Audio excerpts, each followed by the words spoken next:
الحمد لله نحمده ونستعينه ونستغفره ونؤمن به. الحمد لله نحمده ونستعينه ونستغفره ونؤمن به ونتوكل عليه ونعوذ بالله من شرور أنفسنا ومن سيئات أعمالنا. من يهده الله فلا مضل له ومن يضلله فلا هادي له. وأشهد أن لا إله إلا الله وحده لا شريك له. وأشهد أن محمدا عبده ورسوله. سبحانك لا علم لنا إلا ما علمتنا. سبحانك لا علم لنا إلا ما علمتنا إنك أنت العليم الحكيم. رب اشرح لي صدري ويسر لي أمري واحلل عقدة من لساني يفقهوا قولي. أما بعد فإن خير الحديث كتاب الله وخير الهدي هدي محمد صلى الله عليه وعلى آله وسلم. وشر الأمور محدثاتها وكل محدثة بدعة وكل بدعة ضلالة وكل ضلالة في النار. أعوذ بالله السميع العليم وبوجهه الكريم وسلطانه القديم من الشيطان الرجيم. بسم الله الرحمن الرحيم. يا أيها الذين آمنوا يا أيها الذين آمنوا استعينوا بالصبر والصلاة إن الله مع الصابرين. يا أيها الذين آمنوا استعينوا بالصبر والصلاة إن الله مع الصابرين. ولا تقولوا لمن يقتل في سبيل الله أموات بل أحياء ولكن لا تشعرون. يشعرون ولنبلونكم بشيء من الخوف والجوع ونقص من الأموال والأنفس والثمرات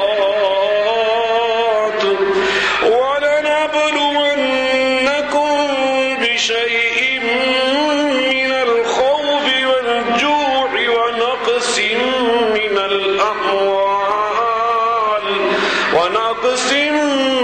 الأموال والأنفس والثمرات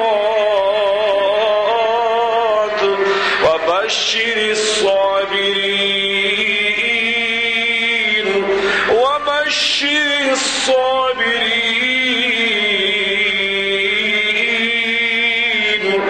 الذين إذا أصابتهم مصيبة قالوا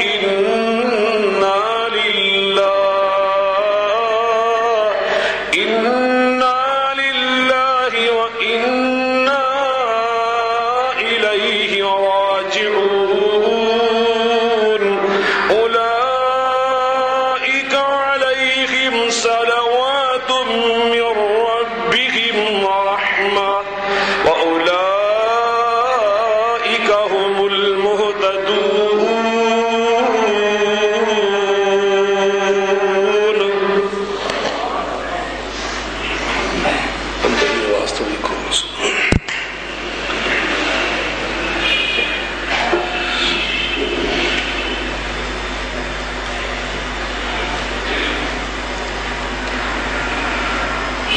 ہر قسم کی حمد و ثنا بزرگی برتری بڑائی کی بریائی اللہ رب العالمین کی ذات بابرکات کے لیے انگنت لا تعداد اور بے شمار درود السلام سید الاولین والآخرین رحمت للعالمین صاحب قرآن پیغمبر آخر الزمان ہم سب کے ہادی و رہنما جناب محمد مصطفیٰ احمد مجتبیٰ صلی اللہ علیہ وسلم کی ذات گرامی پر ہوں. بزرگان من، برادران ملت، قابل صد احترام میری ماں اور بہنوں، محرم الحرام کی مناسبت سے گزشتہ خطبہ جمعۃ المبارک میں حب حسین کے پاکیزہ عنوان پر، روح پرور عنوان پر، ایمان افروز عنوان پر گفتگو کا آغاز کیا گیا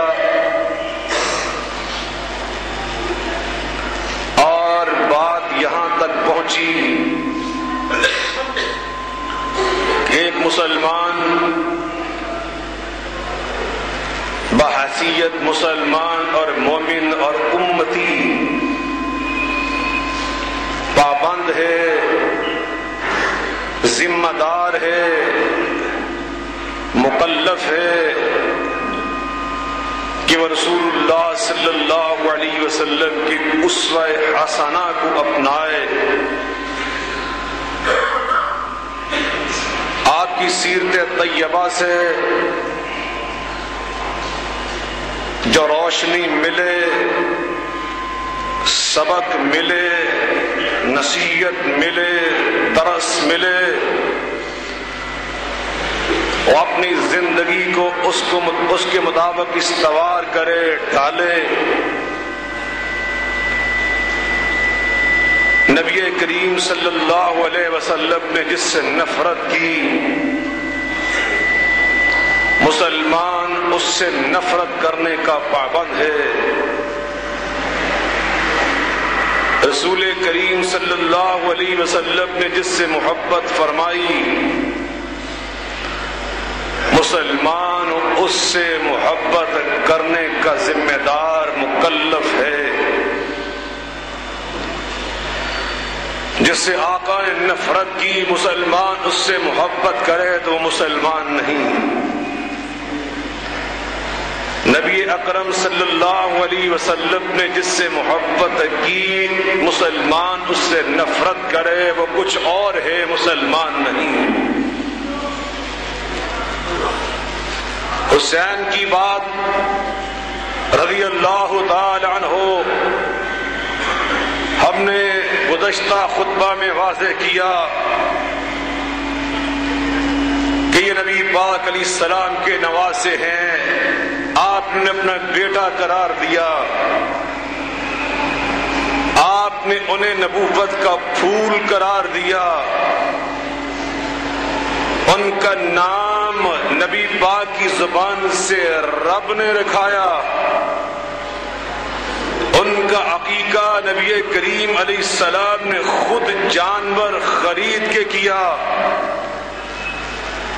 گٹی کے طور پر لعاب نبوت میں کھجور کو بھگو کر ان کے حلق میں نبوت کے ہاتھوں نے خود لگایا۔ نبی اپنے مقدس ہونٹوں سے ان کا چہرہ چومتے تھے، گردن چومتے تھے، نبوت کے سینے سے چمٹاتے تھے۔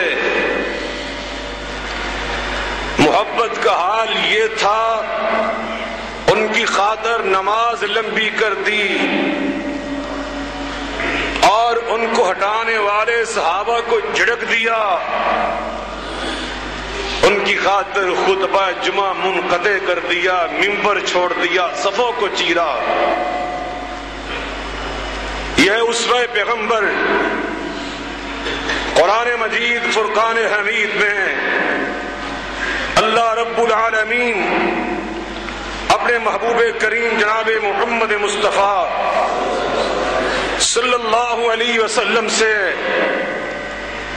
فرماتا ہے، میرے محبوب، آپ نے امت کو قرآن سنانے کی خاطر اور انہیں پیغام توحید سے آشنا کرانے کی خاطر ان تک دین کی آواز کو پہنچانے کی خاطر، انہیں شرک کی نجاستوں، آلودگیوں، ناپاکیوں سے بچانے کی خاطر، انہیں جہنم کا ایندھن بن جانے سے بچانے کی خاطر اور جنت میں پہنچانے کی خاطر آپ نے بے شمار قربانیاں دیں، اپنوں کو بھی دشمن بنا لیا، صادق و امین کہنے والوں کو شاعر، ساحر اور مجنون یہ اس کی زبانوں سے آپ نے سن لیا، متائن برداشت کر لیے، تکالیف اٹھا لی، اور آپ نے امت سے اس کے صلے میں کچھ نہ مانگا۔ آپ نے اپنی ان قربانیوں کے صلے میں ان سے کچھ طلب نہ کیا، مگر آج میں آپ کا رب آپ کو حکم دے رہا ہوں کہ ان قربانیوں کے صلے میں ان سے کچھ ضرور مانگو۔ ان قربانیوں کا آپ سے تقاضا ہے، آپ نے ان کو جہنم میں جلنے سے بچایا اور جنت کا وارث بنایا، آپ کا استحقاق ہے، آپ ان قربانیوں کا صلہ ان سے مانگیں۔ اللہ کیا مانگوں؟ کہا نہ پیسے مانگنا، نہ زمینیں مانگنا، ان سے مانگنا تو کیا؟ اللہ قرآن میں فرماتے ہیں، قُلْ لَا أَسْأَلُكُمْ عَلَيْهِ أَجْرًا، اس سے پچھلی آیت بلکہ اس سے متصل آیت ذرا وہ سنیے اور آپ اپنے ایمان کو تازہ کیجئے۔ اللہ فرماتے ہیں، وَالَّذِينَ آمَنُوا وَعَمِلُوا الصَّالِحَاتِ وَالَّذِينَ آمَنُوا وَعَمِلُوا الصَّالِحَاتِ لَهُمُ الْجَنَّاتُ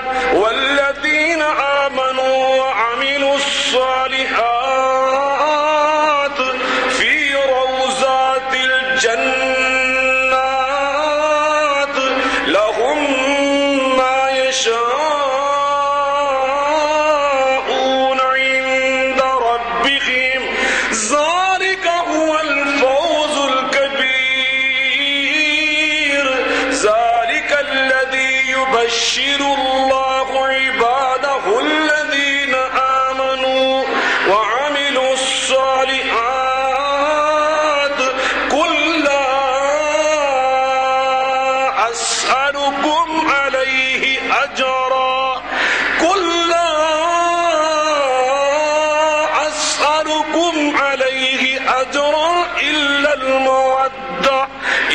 المودة في القربى ومن يقترف حسنة نزد له فيها حسنا إن الله غفور شکور.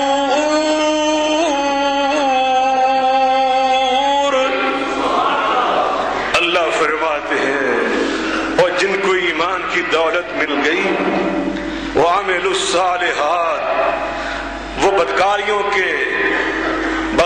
سے بچ کر نیکوکار بن گئے. اللہ اکبر. فی روضات الجنات، وہ جنت کے باغیچوں میں مزے اڑائیں گے. مگر فرمایا میرے محبوب ان کو ایمان کی روشنی دکھانے والا کون تھا؟ ان کو برائیوں سے بچ کر صراط مستقیم کی راہ کی رہنمائی کرنے والا کون تھا؟ میرے پیارے آپ تھے. اس لیے آپ جنت کے باغیچوں میں مزے اڑانے والے جس کا استحقاق اب رکھتے ہیں، آپ ان سے فرمائیں قل لا اسألکم علیہ اجرا. دیکھو میں نے تمہیں جہنم سے بچا کر جنت کے راستے پہ کھڑا کر دیا. میں تم سے کچھ نہیں مانگتا، کوئی اجر، کوئی معاوضہ، میں تم سے کچھ طلب نہیں کرتا. ہاں ایک چیز تم سے مانگتا ہوں، الا المودۃ فی القربى. میں نے تمہیں اللہ کا قرآن لا کر دیا، تم سے اپنے خاندان کی محبت مانگتا ہوں. میں نے تمہیں توحید کا عقیدہ لا کے دیا، اس کے عوض میں تم سے اپنے عزیزوں کی محبت مانگتا ہوں. میں اپنے قربا، اپنے قریبیوں، اپنے عزیزوں، اپنے رشتہ داروں، میں ان کی محبت کا تم سے سوال کرتا ہوں. اللہ اکبر. حضرت خالد فرماتے ہیں رضی اللہ تعالی عنہ، هذا سمعت من رسول اللہ صلی اللہ علیہ وسلم. یہ میں نے نبی پاک سے فرمان سنا. میں جو بھی حدیث پڑھوں گا، اگر کوئی عالم بیٹھا ہے تو وہ بھی سن لے، کوئی طالب علم ہے تو وہ بھی سن لے، کوئی صاحب علم ہے تو وہ بھی سن لے، عام ہے تو وہ بھی سن لے. دل کی تختی میں لکھ کے لے جاؤ. ہر حدیث کی کتابوں سے پڑھ کے سنا رہا ہوں، ان کی اسناد کو کھنگال کے سنا رہا ہوں. کوئی ایک ضعیف روایت پیش نہیں کروں گا، ہر صحیح حدیث پیش کروں گا. آقا نے فرمایا انکم ستبتلون فی اہل بیتی من بعدی. میں جب دنیا سے چلا جاؤں گا تو میرے اہل بیت کے معاملے میں اللہ تمہارا امتحان ضرور لے گا کہ تم کیا کرتے ہو میرے اہل بیت کے ساتھ. یہ میں نے جو دین لا کے تمہیں دیا، میں تم سے اس کا ایک ہی اجر مانگتا ہوں، ایک صلے کا سوال کرتا ہوں کہ تم میرے خاندان سے محبت کرو، تم میرے اہل بیت سے پیار کرو. نبی کریم صلی اللہ علیہ وسلم نے قسم اٹھا کر فرمایا والذی نفسی بیدہ لا یبغضنا اہل البیت احد الا ادخلہ اللہ النار. جو میرے اہل بیت سے بغض رکھے گا، میں اللہ کی قسم اٹھا کر کہتا ہوں جس کے ہاتھ میں میری جان ہے، اللہ اس کو ضرور پر ضرور جہنم کی آگ میں داخل کرے گا. ضرور پر ضرور وہ جہنم کی آگ میں جائے گا. اللہ تعالی ہم سب کو محفوظ رکھے. نبی کریم علیہ السلام نے اور نبوت کے ضمن میں اس امت سے کیا مانگا؟ الا المودۃ فی القربى. نبی مار کھا کے قرآن نہ سناتے، آج روئے زمین پہ کوئی حافظ قرآن نہ ہوتا، آج کوئی قاری قرآن نہ ہوتا، آج کوئی عالم دین نہ ہوتا. نبی نے دائیں میں پتھر کھائے، مکہ کی سرزمین کی سنگلاگ راہوں پہ چل کے دکھایا، دندان نبوت کو میدان احد میں شہید کر کے دکھایا، نبوت کے سر مبارک سے خون بہ رہا ہے اور بازوئے نبوت مضروب ہو چکے ہیں، آب گڑے میں گر چکے ہیں، گرد و غبار سے کپڑے اٹ چکے ہیں۔ ان ساری قربانیوں کے ضمن میں آقا نے تم سے مانگا، فاطمہ کی محبت کو مانگا، حسن و حسین کے پیار کو مانگا، علی کی محبت کو مانگا، اور یہ واضح کر دیا کہ لا يحبہ الا مؤمن ولا یبغضہ الا منافق۔ علی سے محبت کرنے والا مومن ہوگا، بغض رکھنے والا منافق ہوگا۔ آؤ آج اسوہ پیغمبر کے تقاضوں کو سمجھو، ثمرات اور نتائج تم نے سن لیے، نبی پاک کے اسوے کے تقاضے سمجھو، آپ کی محبت کا تقاضا، آپ کی اسوہ حسنہ کو اپنانے کا تقاضا کہ ہم حسین سے مل کے بولیں، زور سے بولیں، ہم حسین سے محبت کریں، وہ حسین کہ جس کے بارے میں عرش عظیم کے رب نے اعلان فرمایا، انما یرید اللہ لیذہب عنکم الرجس اہل البیت،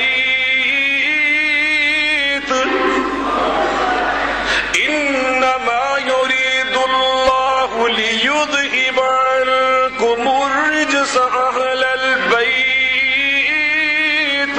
وَيُطَهِّرَكُمْ تَطْهِيرًا۔